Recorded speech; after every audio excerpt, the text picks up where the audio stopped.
Hey,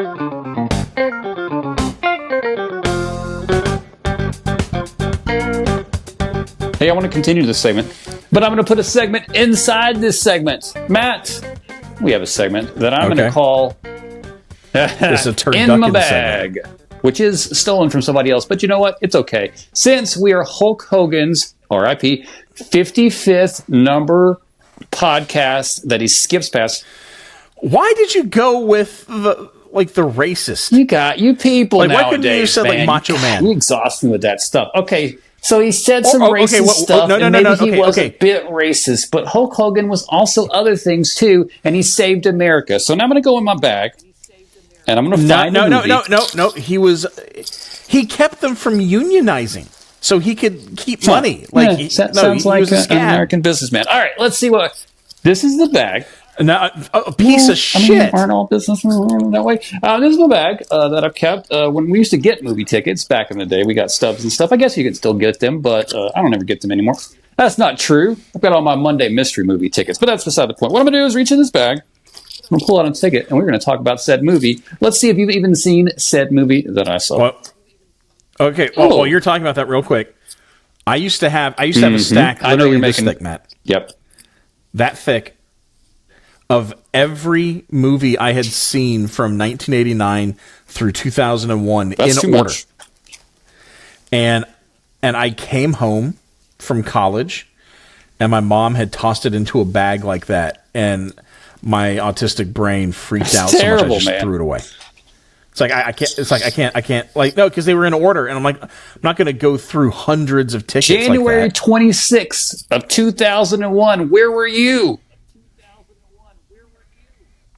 I had just started college. Good job. I was 17 years away from college at that point. I was in Mesquite at the Mesquite 10, and I saw, for $1.50, guys, by the way, Charlie's Angels. Wait, hold on. You were never going to guess Charlie's Angels. Try to guess. Not in my bag. Well, we're here now. Charlie's Angels, $1.50.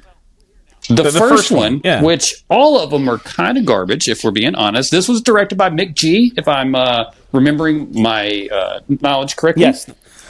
Yeah, the first two were directed by Mick G. Man, that movie experience, I don't recall per se, but I do recall hating that movie, so I don't think I probably had a great experience with that. I have seen it in the gym since then, and I really hated it in the gym.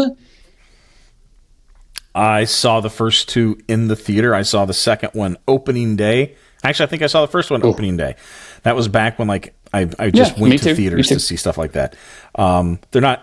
I don't think they're good, but there's stuff about them I like. My favorite thing about the first one is the story about what's his name, Bill Murray, kind of losing it on set one day. He did not get along with. Yes, I believe Lucy Liu. And he was talking to all three of them, and he apparently he was getting really upset, and he pointed at Drew Barrymore and goes, "I get why you're here." Then looked over at Cameron Diaz, "You're actually funny." And then looked over at Lucy Liu, "But why are you here?" And then he didn't go to the premiere, and someone asked him why. I think Entertainment Tonight was like, "Why didn't you go to the premiere?" He goes, "I didn't get the facts." I'm like, what a special guy sometimes that guy is. Boy. We're going to start and end with Bill Murray.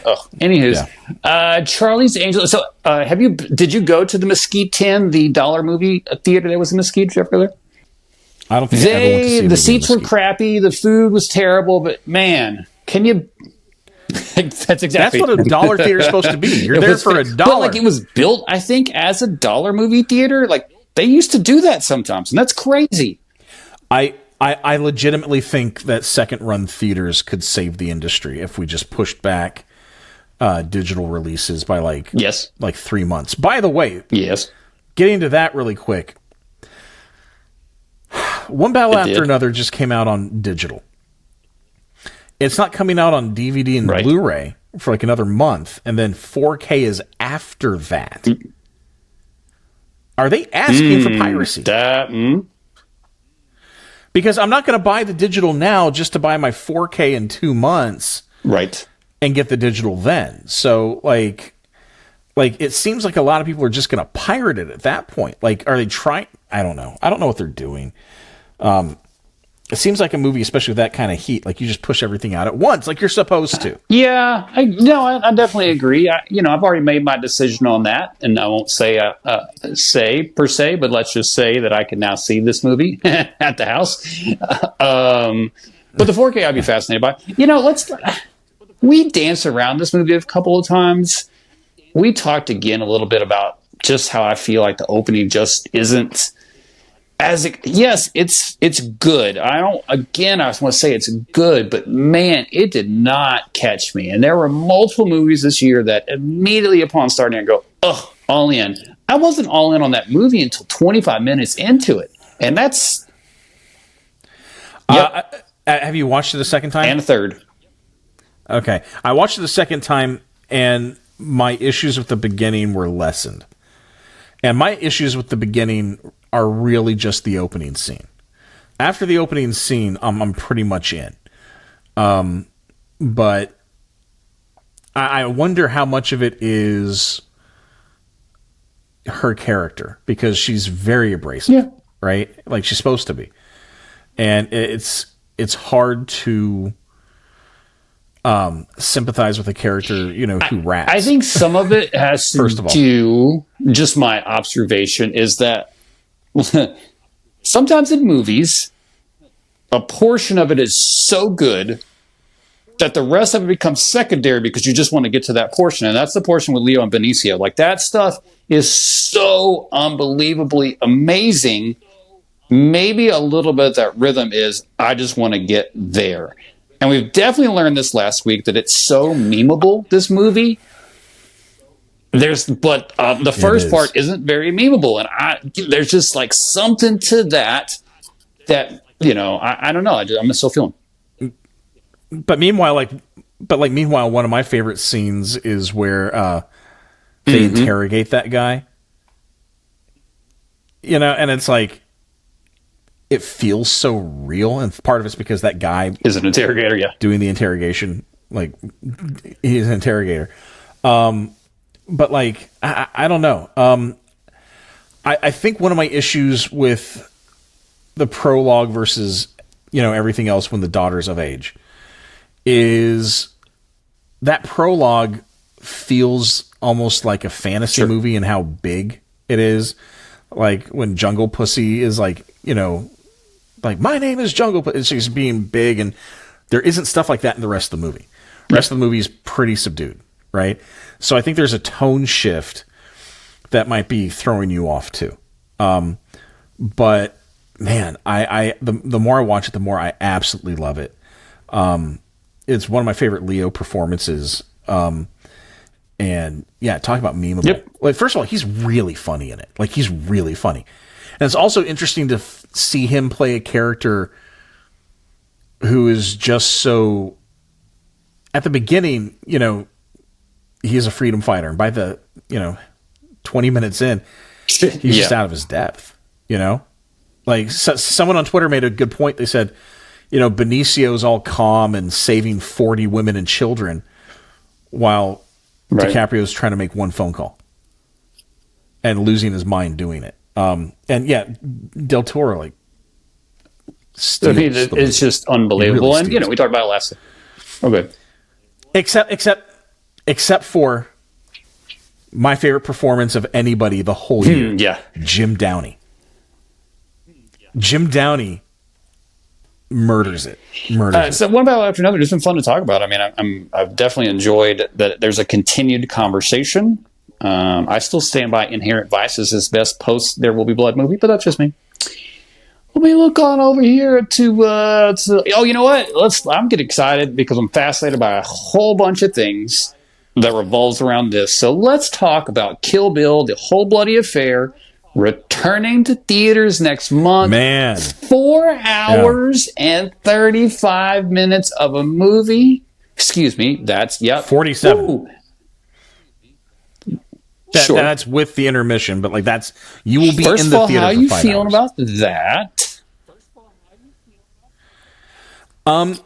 I really want to go see it, but 5 hours is a big ask. Especially since the first is my favorite. favorite. So okay. second one's my favorite because it has the better character work. The first one, a lot of it is, the fighting. And a lot of people don't like the second movie because there's no fighting in it, right? And for me, I don't care about that. Like, I know a lot of people were upset, like, spoilers on a 25-year-old movie, guys, or a 20-year-old movie. A lot of people were upset that the final fight with Bill isn't a fight. She does the 5-finger. I mean, that's what the whole movie was about. Thing, I mean, exactly. But it's beautiful. No, I'm agreeing with you. Because it didn't need to be more. Yeah.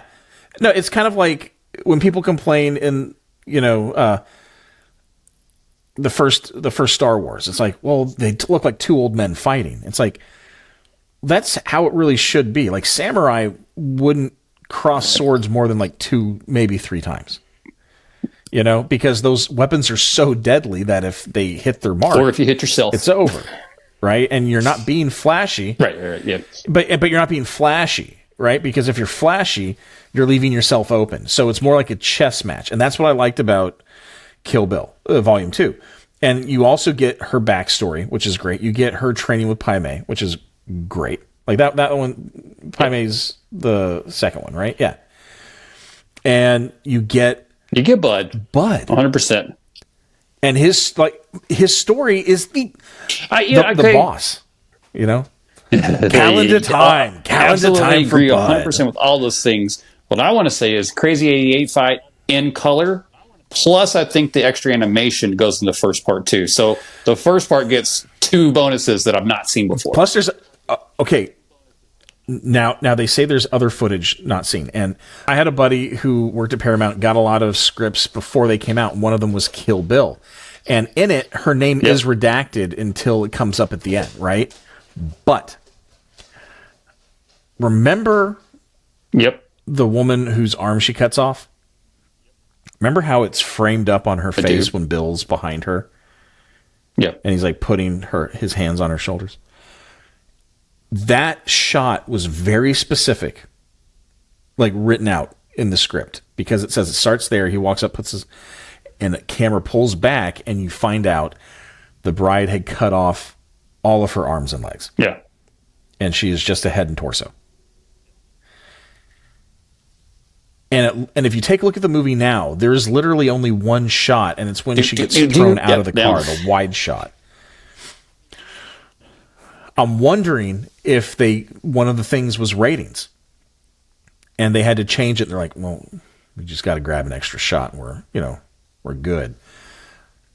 I wonder if that's going to be retconned. I don't think they shot this part, but again, in the original script, when she's fighting Vivica A. Fox, that fight goes longer, and it goes out of the house, and there's like a grenade at one point. Yeah. I would have loved to see that footage. Yeah, that didn't get shot, but the other one, the reason I think they might have shot it was because that frame is very specifically mentioned in the script. And I was like, oh, that's going to be a cool reveal. And I was waiting for it in the theater, and I'm like, oh, that's... Because everything else happened the same way. And like the one of the lines that the bride says where it's like, you're wondering why I left you with your life. Right? Which implies that she had taken more from her. So I'm wondering if that's going to be in there. If so, that's going to be kind of like my London After Midnight, where it's like I've been waiting to see this for I'm curious more than 20 years. Obviously this is just a small special run thing. I'm curious if any normal people are going to go back to the theater to sit through a 4 almost 5-hour movie. We'll see. That's another thing. That's hard to program. Exactly. You get one showing a day. You get one showing a day, and then you can put, like something else in the theater in the morning. That's it. So it's going to be fascinating. Because it's 5 hours, and you got to have half an hour on either side. At the end of the day, I'm so excited that he's done this. He's released this. This is ultimately what he always wanted to do. So. And they are doing 35 mil showings, right? To do one, so we'll see. Man. And that's kind of what I'm worried about, because I want to take Ava because she loves Kill Bill, but she has epilepsy, and I don't know if that flickering for Probably not 5 healthy, right, hours right. is going to be good for her. No, literally. No, I hear you. Right? No, Did you see him dead serious about it. for the reveal the other day? They were Yeah. doing skins in one of the games, and he brought out the pussy wagon. Yeah, that was pretty cool. For Fortnite, yeah.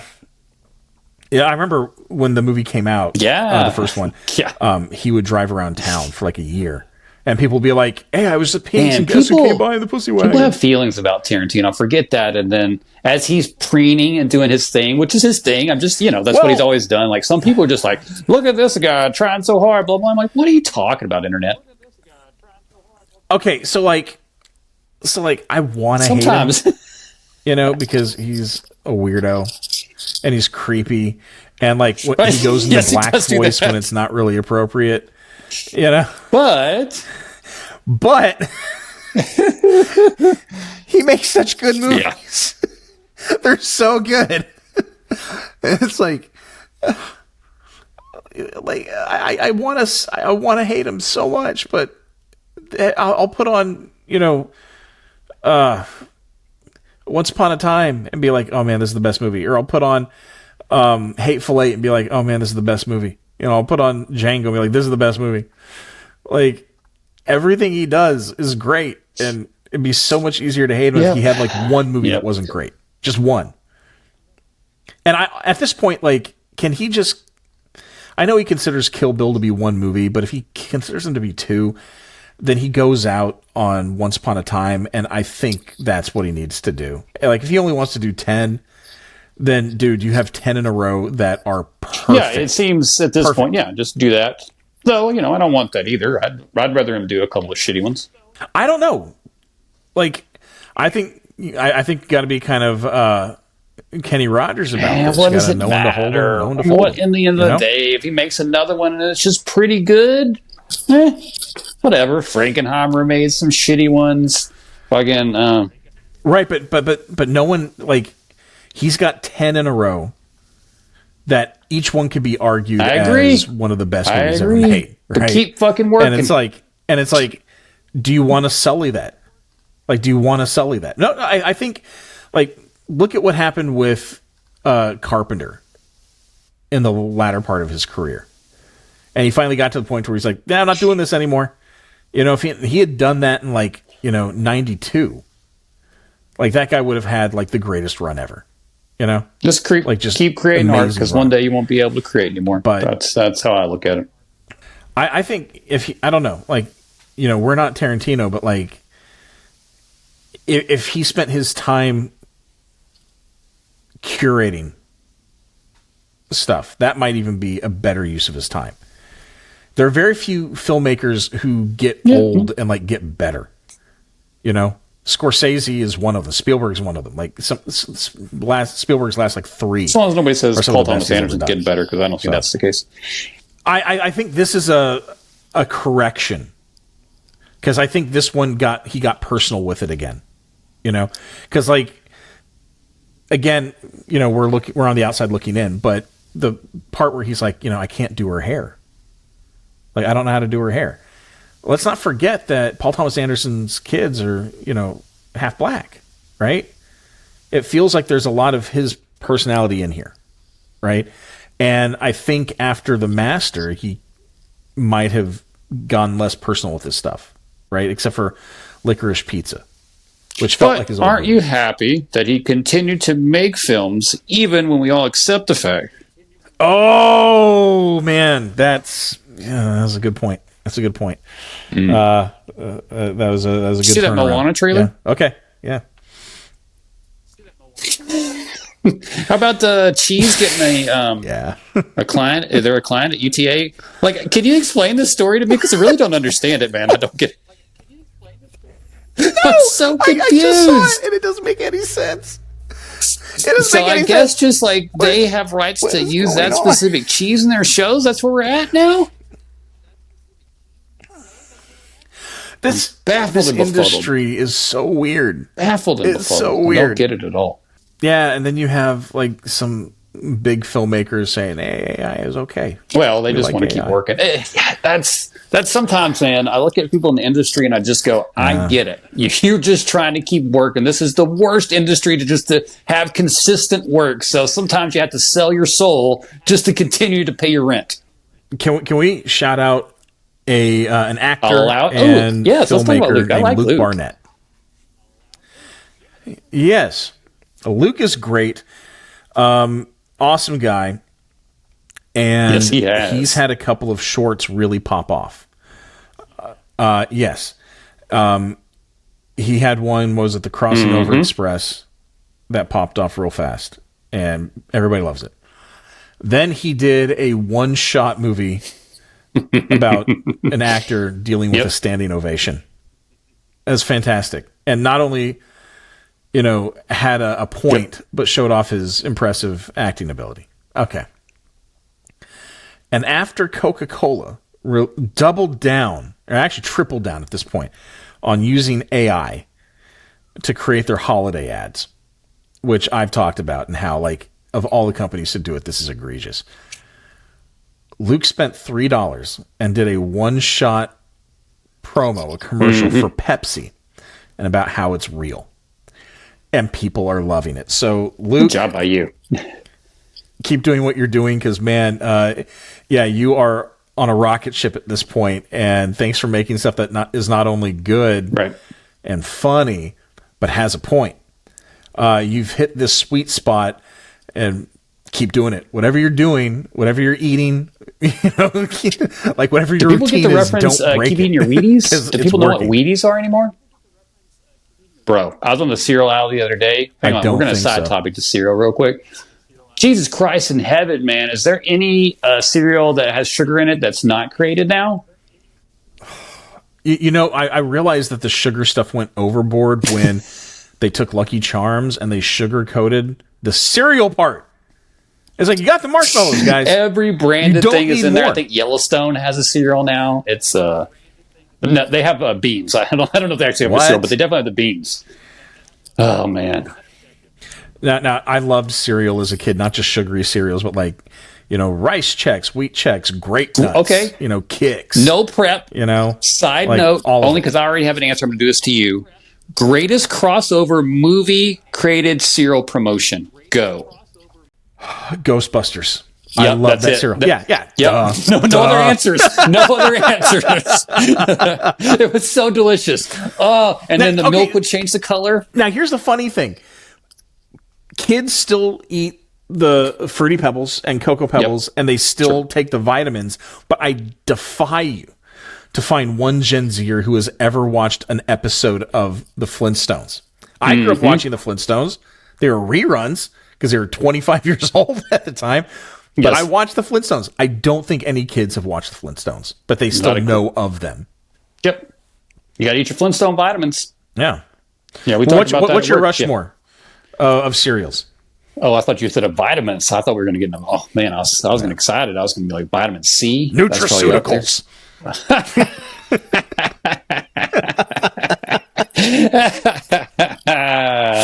Cereals all the time. Here we go. Wheaties. I like a good Wheaties. You can judge me all you want to. That's the one I don't like. Wheaties, man. I love Wheaties. I like Apple Jacks. There was a little bit of Ghostbusters and Apple Jacks, I feel like. There's a crossover flavor for those. Pac-Man cereal. That might be the greatest cereal that was ever created. The marshmallow to regular thing ratio in that was mwah. And Rice Krispies, because you can do so much with Rice Krispies. Okay. I'm going to go with... this is tough because I loved cereal. And I never eat it now. Never. I'm going to go with Lucky Charms. And I had a whole process for eating them that took forever. But I'm going to go with Lucky Charms. I'm going to go with Grape Nuts. Okay. Which could not be a further, from each other. I'm going to go. Yeah, I mean, you're basically Wilford Brimley at this point, so go ahead. I'd like to come back inside now. I'm all better.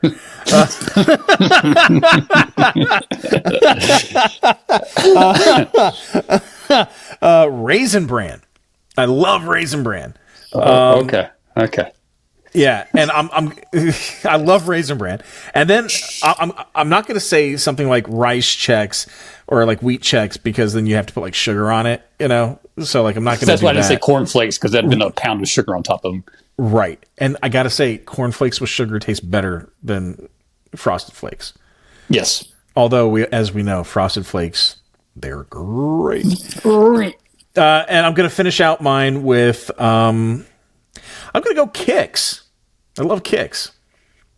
Man. No wonder we're not friends. Now we're learning things about each other. Do you not like Kix? No, that's disgusting. That's like the off-brand Pringles of the chip world. You're talking crazy Kix now. are great. They're a little tough to Jesus. eat because everything's spherical. Well, they're way easier to eat than Fruit Loops. There's nothing more dangerous in this world than Fruit Loops. Okay, do you remember the Bombshell No. in Dallas off of 35? Oh, the place. Yes. The place. Okay. Yes. They used to have a chicken sandwich where the coating on the chicken was Captain Crunch. Okay. And it was awesome. It was awesome. Probably the worst thing you could ever eat, but it was awesome. Yeah. Yeah. Sometimes you throw that stuff in there. Didn't we used to talk about movies on this podcast? Did we? What's movies about? I mean, they did a movie about the. Oh my God! What terrible movie did Jerry Seinfeld do about a pastry? Oh, the Pop-Tart movie. What the fuck are we doing here, man? You know what? Hey, I apologize for the F word here. Get your bag out. Get your bag out. Let's play a little game real quick. Jesus. Pull out a ticket from your bag. Yep. Just tell me how much you paid and when you saw it. Ooh. Okay. Here we go. Which answer do you want first? Just give me that information. The ticket costs $4. Okay. What was the other questions? I'm retarded enough. When? 10/6 of 2006. 2006. Yes. In $4. auditorium number 8. Where? Valley View 16. Okay. Maybe the greatest theater ever. That had to be during a weekday, right? It was a Friday. For $4? 11:30 on Friday. I worked part-time jobs a lot in my life, so I got time. Well, I'm just trying to gauge because new release would have been like 9 or 10. Yep. Nope. 11:30. 2006. Mm-hmm. Indeed. Oh man. Could you give me a genre? God damn it. No, because then you're going to give me shit. It's a crime movie. It is a crime movie. I think it's a little too late for Knockaround Guys. It is. My cousin almost Is it Knockaround Guys? No. It's not Knockaround Guys. It is too late for Knockaround Guys. That was like 2002, right? I'd say 4. Okay, what is it? It is The Departed. Oh, The Departed. Classic one. Nice. That was a good one. It's a good day. Did I tell you about what happened when I saw The Departed? Uh-oh. Okay, we saw it at the Grove. It was opening night. Yes. And it was my friend's wife's birthday. And my uncle had been in and out of the hospital for like weeks at that point because he was in his 90s and he actually died earlier that day. And we found out at a picnic for her. And I called my aunt, and she was in Pomona. We were in downtown, right? Or not downtown. We were, Hollywood. And I said, okay, I'll get back there. She's like, no, you're out there. He's not going anywhere at this point. Sure. So we finished the day and we're like, went to dinner, then at the Cheesecake Factory. And then we stood in line for The Departed at the Grove. And as we were walking in, it was a huge line. We saw a guy and his family try to cut the line and they weren't allowed. And as he was turned away, we saw it was George Lucas. And the guy didn't know who he was. And 2 days before this, this was on a Friday, I think. Yeah. Mm-hmm. And 2 days earlier, 2 or 3 days earlier, the reason why he was in LA, he had given $175 million to USC for the cinema school. And the dude was turned away from a movie that his friend directed. Jeez. So we get our seats. We're kind of in the back, and we see him come in, and he has to sit like pretty close towards the front. And we're like, well, this guy, that ticket taker is going to be gone by the time we get out of the theater. Sure. And he was. He was gone. Yeah. So anyway, we go to the bathroom after the movie, and we're kind of hanging out in the lobby, and we see Lucas is there, just kind of hanging out and waiting for his family to, go to the bathroom and just do stuff. And I'm like, I'm going to go say thank you. Like, we went to the same school, Sure. Like, there's the Trojan family. I'm going to say thank you. And my wife is like, don't you dare. Don't go up to George Lucas. I'm like, why not? He's a person. So I went up to him like, Mr. Lucas, just want to say, as someone who went to USC Cinema, thank you so much for everything you've done for us, and thank you for your incredible gift. And we appreciate it. He goes, oh, you're welcome. Can't remember if we shook hands or not. I honestly can't remember. But then we walked off, and then we were just hanging out and talking, and my wife was embarrassed. And our friends were like, kind of whatever. But we noticed after that someone from the theater had watched me go up and talk to him, and they were so freaked out that, we were going to be weird fans. Sure. That they were kind of getting closer to us, and we're like, okay, we should probably leave right now. But like, I didn't go up and like, oh, I love Star Wars. Didn't mention Star Wars at all. Yeah. Just like, hey, thank you for everything, that you've done for our school, because honestly, he's done a lot for the school. But yeah, that was my first and only screening of The Departed in the theater. Very nice. Very nice indeed. Well, on that note, that means we have reached the end of another perfect episode of Matt Man Movies Podcast. Yes. Was there a question there? Are we going to talk about what people should watch? Yeah. That's it's called a segment reveal, sir. So just take the ticket. It's almost like, ride the train. Oh my God! Did you see Winona Ryder on Hot Ones this week? Yes. I thought she was going to die on wing one. I was terrified for her.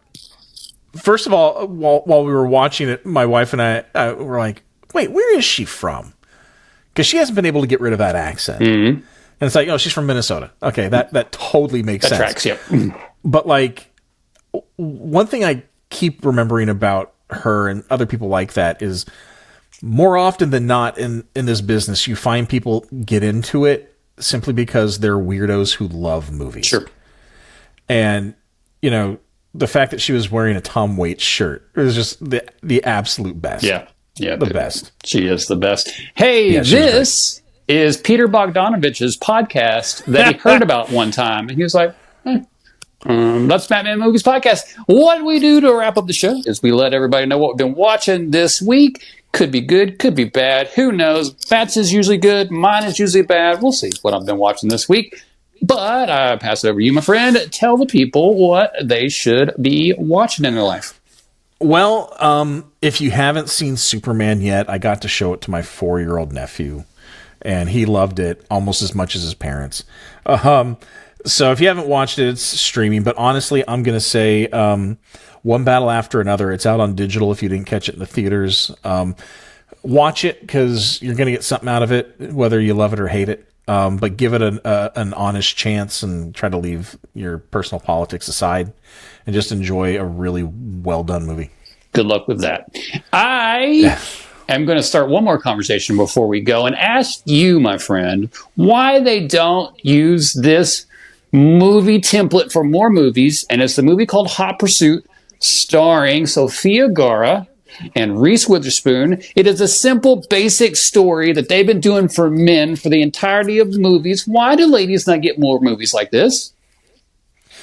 People don't go see them. I literally just did. And I hear what you're saying. That's stupid. Yeah, people, get over it. It was a great, stupid, wonderful movie. Their shots in the car were awful. Otherwise, thumbs up. Reese Witherspoon dresses in like 8 different outfits. She had so much fun. Sofia Vergara is pulling around a suitcase for the whole movie. Just stop making terrible Christmas movies, Hallmark, and make another one of these. Come on, guys. For real. And before we do our normal sign off, I just want to do. We've done this podcast for about 10 years. 113 years, yes. Yeah, and we do it because we like each other, I think, and we like talking movies. But honestly, people who see this stuff tend to like it. And we're really bad at doing social media pretty much and call to action and all that. So guys, like, subscribe. We're on Instagram. We're on TikTok. Our stuff seems to do better on TikTok. Everywhere you go, Matmen Movie Pod or Matmen Pod, find us and like our stuff. Follow us because we like doing this, and I think we offer something that a lot of people don't give. We're not doing just reactions and stuff like that. So yeah, follow us, like us, and if you missed Mattoween, all of them are on TikTok.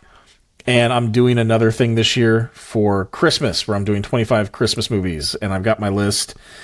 Checking it twice, and I still got to come up with a name for it. So if you guys have an idea for the name of what I should call this, the other one was Mattoween. My first idea was Matmas. Felt a little sacrilegious, but I don't know. So if you got an idea for what we should call this, leave it below. And yeah. And check out all my reaction videos on my new YouTube page. Just kidding. We are going to do reaction videos. Yeah, we are going to do reaction videos. I mean, come on, guys. I wore the shirt with the pearl buttons today for you. I dressed up for you guys. What more can I do? Jeez. I was thinking about doing a different style of reaction video. Something that I haven't seen before, but we'll get into that once I record one. Will your pants be on? Yes. Okay. What I noticed is people do reaction videos on movies they haven't seen. And then they do essay videos on movies they have seen. Yes. I want to do something different. So we'll get into that. OnlyFans, here we come. Check us out over there. Matmen Movies on OnlyFans. Share that with the people. Can we do that? We want to do that. All right, we're done. We're out. We're through. See ya.